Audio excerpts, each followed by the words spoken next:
बिस्मिल्लाहिर्रहमानिर्रहीम। अस्सलामुअलैकुम। आप देख रहे हैं मेरा इश्क पाकिस्तान यूट्यूब चैनल। अगर आप इस चैनल पर नए हैं तो इसे सब्सक्राइब कर लें और बेल आइकन पर क्लिक कर लें।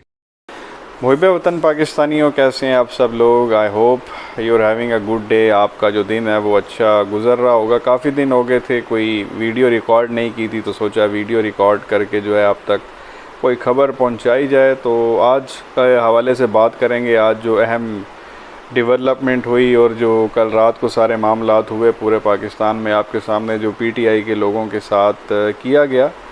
प्यारे पाकिस्तानी, दो अहम डेवलपमेंट्स हुई आज। दो प्रेस कॉन्फ्रेंस की गई। एक जो है वो इमरान खान साहब की जानिब से प्रेस कॉन्फ्रेंस की गई और उसकी कुछ देर के बाद मरियम सफदर ने जो है वो प्रेस कॉन्फ्रेंस की।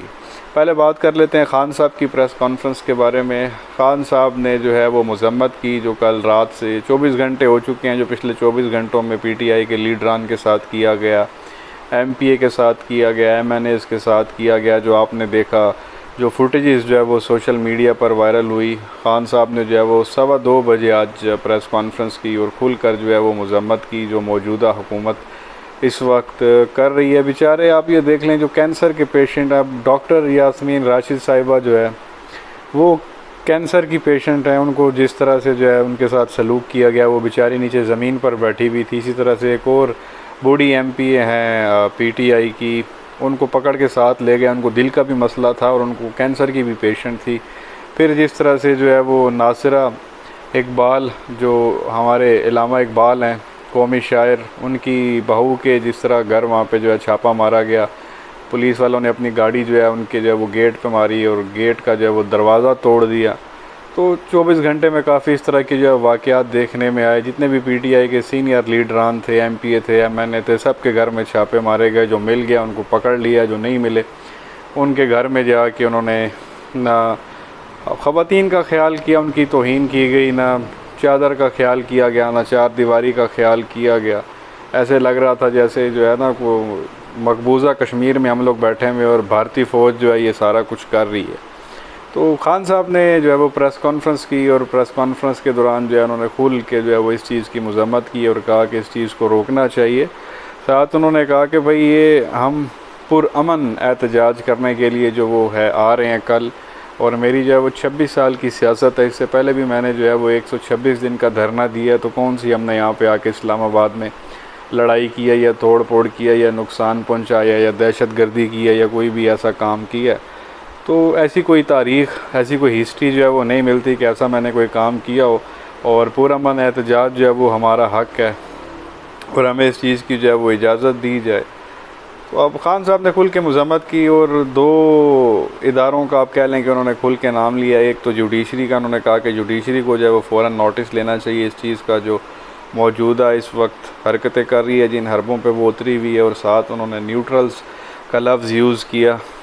आज खान साहब ने कहा है कि भाई ये जो न्यूट्रल्स होते हैं, बेसिकली पहले तो खान साहब ने कहा था कि भाई न्यूट्रल जो है वो तो जानवर होता है, लेकिन आप न्यूट्रल नहीं रह सकते। घर में आग लगी पड़ी और जो चौकीदार है वो बोले जी मैं तो न्यूट्रल हूँ, मैंने तो कुछ करना नहीं है, तो ऐसा होता नहीं है।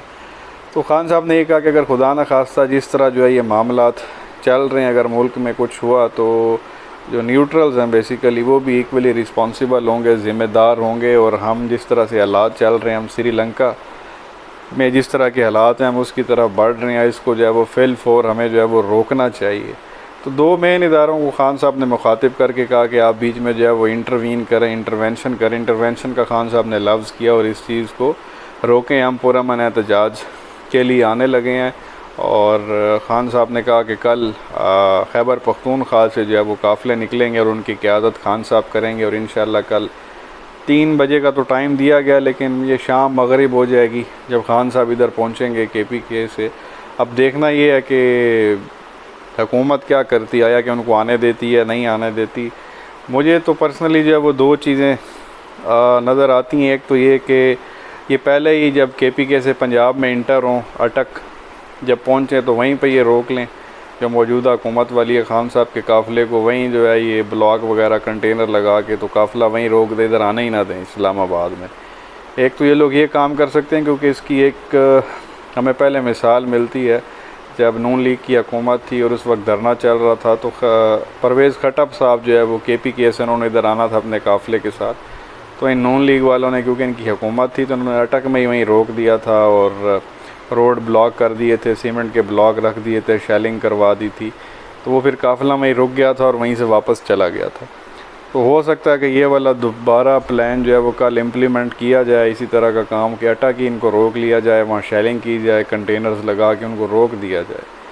ये फिर ये भी हो सकता है कि उनको ना रोका जाए, यहाँ पे आने दिया जाए और श्रीनगर हाईवे, जो इसका नाम पहले कश्मीर हाईवे था, वहाँ तक उसको आने दिया जाए और उसके बाद जो है वहाँ पे जो इनको स्टॉप किया जाए। आगे D चौक या रेड जोन में इनको के जाने की इजाज़त ना दें, यहाँ तक आने दें।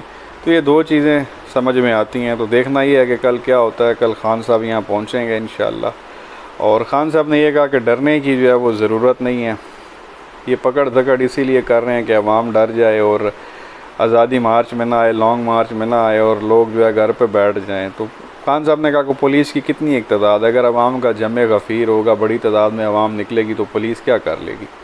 पुलिस इतनी सी है, सब लोगों को जेलों में तो ये लोग डाल नहीं सकते। तो ये आपके जो है वो दिल में, दिमाग में जो है वो खौफ डाल रहे हैं और जब बंदा खौफ में आ जाता है तो बस समझ लें काम ख़त्म हो जाता है। तो आपने डरना नहीं है, आपने निकलना है, कुछ नहीं होगा। ये डिफ़ाइनिंग मोमेंट है, यही इस वक्त फ़ैसला होना है कि आया कि आपने इन्हीं के नीचे दब के रहना है जिस तरह पिछले 30 साल से आप रह रहे हैं, या फिर आपने आज़ादी के साथ रहना है, इंडिपेंडेंट आपने रहना है। तो फ़ैसला इंशाल्लाह कल हो जाएगा, दूध का दूध और पानी का पानी। उसके अलावा जो दूसरी प्रेस कॉन्फ्रेंस थी मरियम सफदर की, उसमें तो वैसे उसने वही सारी पुराने बातें की जो वो हर जलसे में जो है आप कह लें करती हुई आ रही है। कुछ नया नहीं था उसमें एक चीज़ जो है वो नई थी, ख़तरनाक थी, जो उसने बड़ी क्लियर कट की वार्निंग कह लें, धमकी कह लें, जो उसने खान साहब को दी, PTI के जो है वो लोगों को दी। उसने ये कहा कि घर से सोच समझ के निकलना। इस वक्त जो वज़ीर दाखिला है वो राना सनाउल्लाह है, तो ये आप दिमाग में रख लें। तो उसका ये कहने का क्या मतलब मकसद था, पीछे वजह क्या थी कि ये याद रखना कि इस वक्त जो वज़ीर दाखिला है वो राना सनाउल्लाह है, तो सोच समझ के घर से निकलना। तो इससे क्या बात जो है वो समझ में आती है, वो समझ में यही आती है कि वो मेन बंदा था। जब सानिया मॉडल टाउन हुआ था तो लॉ मिनिस्टर पंजाब को उस वक्त राना सनाउल्लाह ही था, उसी के हुक्म पर सारी गोलियां चलाई गई थी। तो उसका कहने का मकसद ये है कि अगर हम लोग हामला औरतों पे गोलियां चला सकते हैं, मासूम लोगों पर अगर हम गोलियां चला सकते हैं, आप लोग तो फिर शय ही कोई नहीं। वो उनके मुखालिफ थे। 2014 में ये सानिया मॉडल टाउन का वाक़या पेश आया था, जुलाई में आई थिंक या जून में शायद। तो इसको 8 साल तकरीबन जो है वो होने वाले हैं। तो उसने ये मैसेज दिया कि सोच समझ के घर से निकलना। राना सनाउल्लाह इस वक्त जो है वो वज़ीर दाखिला है। तो उसका पीछे जो पस मंज़र आपको मिलता है, जो उसका कहने का मकसद था वो यही था कि अगर हम वहाँ पे 100 बंदों को ज़ख्मी कर सकते हैं और 17 को कत्ल कर सकते हैं, तो यहाँ पे भी ये काम हो सकता है। तो घर से ज़रा सोच समझ के निकलना। ये क्लियर धमकी है, क्लियर वार्निंग है। ये एक नई चीज़ उसने आज की प्रेस कॉन्फ्रेंस में बात की थी। बाकी तो वही सारी पुरानी बातें हैं जो वो अपने हर सो कॉल्ड जलसे में तकरीर के दौरान कहती रही है। तो देखना ये है कि अब कल क्या होता है। खान साहब ने आना ही आना है, वो पीछे नहीं रुकने वाले। और आगे राना सनाउल्लाह बैठा हुआ है और उसके अगर आप एक्शंस देखें तो वो भी आपके सामने है। तो एक तसादुम का ख़तरा है। तो इदारों को जो है इसमें अपना रोल प्ले करना चाहिए और तसादुम से बचाना चाहिए। और ख़ान साहब जो है वो इलेक्शन से कम पे जो है वो बिल्कुल मानने वाले नहीं हैं। तो आपसे गुजारिश यही है जी, दुआ करें पाकिस्तान के लिए, पाकिस्तानी अवाम के लिए, जो भी हो पाकिस्तान के हक़ में जो है वो बेहतर हो, किसी की जान ना जाए। और जो एक कांस्टेबल को गोली लगी, जो मामला हुआ लाहौर में मॉडल टाउन में, एक रिटायर्ड मेजर की जानिब से फ़ायर किया गया, जिसके नतीजे में जो है एक कांस्टेबल कत्ल हो गया जी। उसमें उस बेचारे की तो गलती नहीं थी, वो तो अपने ऑर्डर जो है वो फॉलो कर रहा था।